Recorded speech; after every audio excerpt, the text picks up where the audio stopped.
Welcome to PrepsNet Coach Speak with McAdory Yellow Jackets head football coach Aryvia Holmes, powered by CM Gridiron.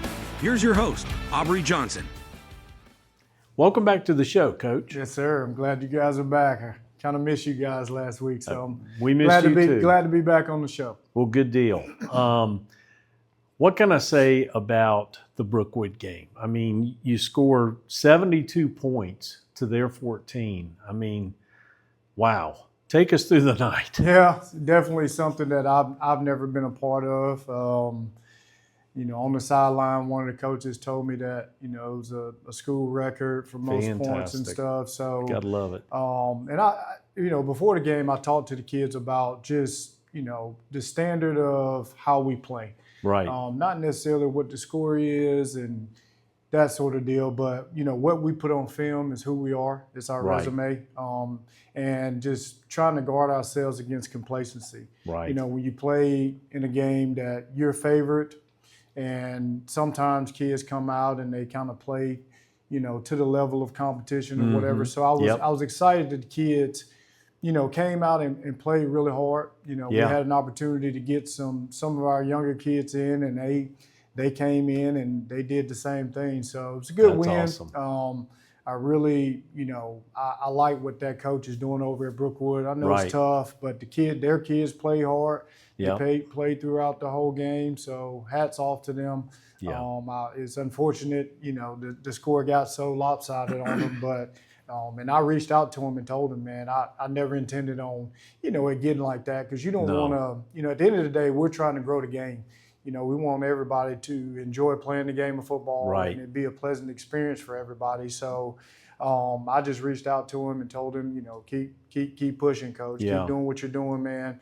And things will turn around for you. So you got to love it for your new kids, though, or your younger kids. They get in and they compete just as well as the starters. That's a gratifying feeling, isn't it? Yeah, absolutely. And that's, after the game, I talked to, some of my coaches about, I don't think we've done a good job with that second unit, third unit, those guys, of getting them ready for the game plan. Right. They practice, but are they involved in the game plan of what we're trying to do on Friday night? So it's something that we definitely, took notice of, was some of those kids actually got in the game. Yeah. And with what Brookwood do on offense, they wasn't prepared to stop it. So we had to reevaluate kind of how we do practice this week, and we've changed some things up to make sure that if they get an opportunity, whether it's because of injury, whether it's because of we've scored a lot of points, whatever the case may be, when they go in there, they can do the exact same thing that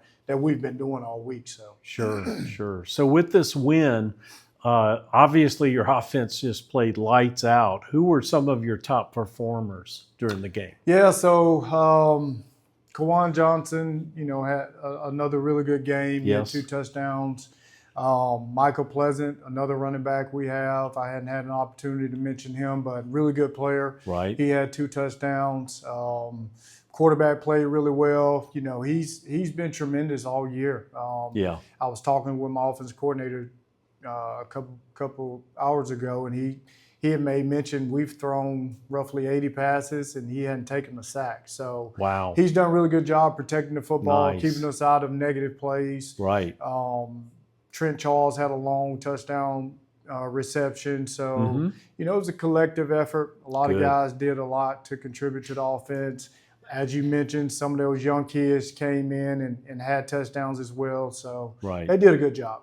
Right. So Brookwood scored 14 points, but that means your defense played pretty well too. Who were some top performers on that side of the ball? Yeah, defense played really well. They did a good job of taking what we were trying to do schematically and making sure that they knew how to stop what Brookwood was good at, and that was running the football. So we had several guys with, close to 10 tackles. Nick Thomas had a interception return for a touchdown. Colin Rice had an interception return for a touchdown. So, we're talking about the offense is putting up a lot of points. Defense and special teams, they put up almost 21 themselves. So they did a really good job in playing physical and running to the football and kind of getting those takeaways. Right.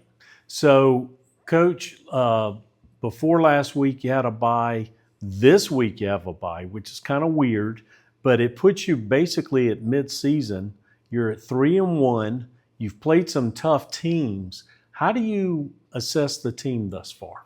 So I think we're at a spot that, when we come off of this next bye week, we'll have Central come to our place, and they're really talented. Right. I think we're really talented. I think when we play hard and do exactly what the coaches is telling us to do, I think we have a really good chance to beat anybody. Right. I think when we make the plays that we're supposed to make, I think we have a really good chance of beating anybody. Right. So if I was to give us a grade, I think early on I put us at like a B minus. Okay. I'm trending towards B plus now. Right. We've kind of passed the B range. We're at the B plus range. Right. But we got to continue that momentum. We got to Yes, you continue do. to show week in and week out that regardless of the competition, we're going to be able to show up and be able to make plays. That's why the Gaston City game was so important. Right. Is because, they're a really good football team. Yes, they are. So I would have loved to see how we stacked up against them. But Sure. fortunately, we got Central, we got Hueytown, we got Bessemer, and we got Right. Paul Brown left on the schedule. So we'll find out, what type of team we really have. I think I got a good idea. Right. But we'll find out soon. Okay, good. As always, want to ask about injuries. How did this past week go for you? So fortunately, not playing that Gaston City game and then now having this bye week, we're sitting really good. Good. We had some guys get banged up against Pleasant Grove Right. that are back now. We had some guys that got banged up before the season started that are coming back now. So we're in really good shape in terms of injuries and stuff like that. Okay. Well, we will discuss next week's opponent right after this message. PrepsNet Coach Speak is powered by CM Gridiron. CM Gridiron is your home of fan-focused Alabama high school football. From our weekly interactive Team of the Week and offensive and defensive fan-selected player of the week polls to the Alabama High School Stadium Tour, player profiles, Coach of the Week features, and live in-game scoreboards, CM Gridiron is the largest fan-driven digital platform in the state of Alabama. Your team, your voice, your vote, your game. CM Gridiron. Well, Coach, as we mentioned, you got another bye week this week, another chance to rest up a little bit, mend, and go back over those fundamentals.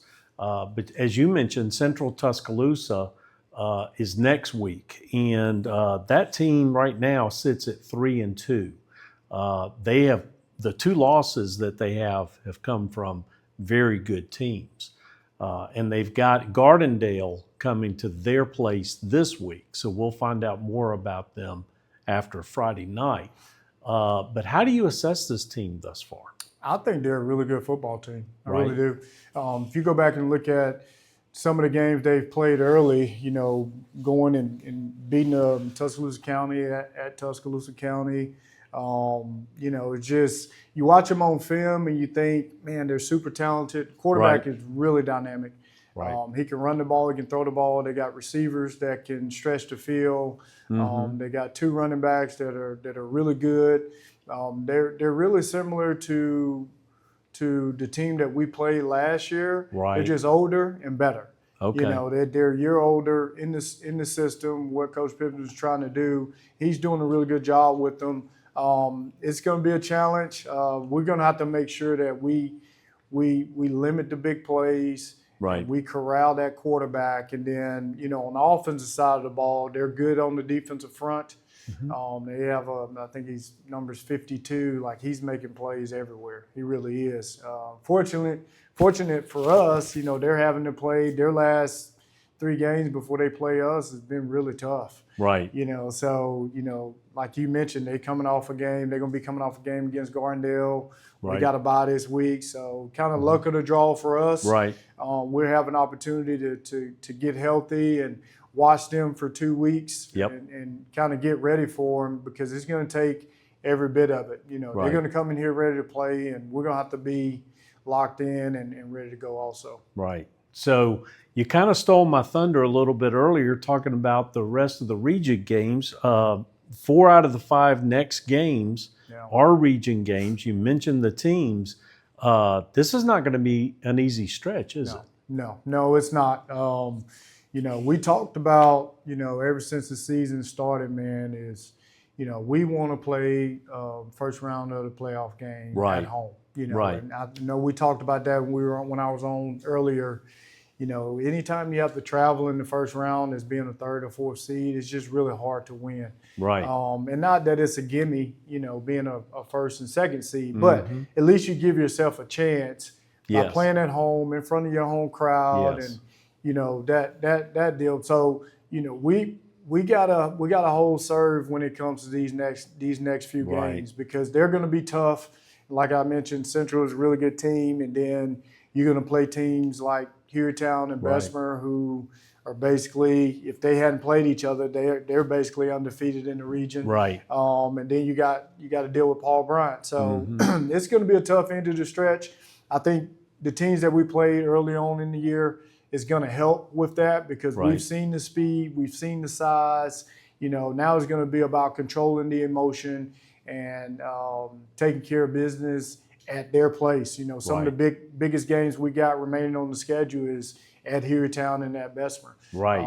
So we'll see once we get there. But right now we got to focus on Central because we're gonna have to play our best brand of football to win that game. Sure. So I'm sure it's at this point it's one game at a time. Yes, sir. Keep your head down. Keep moving forward.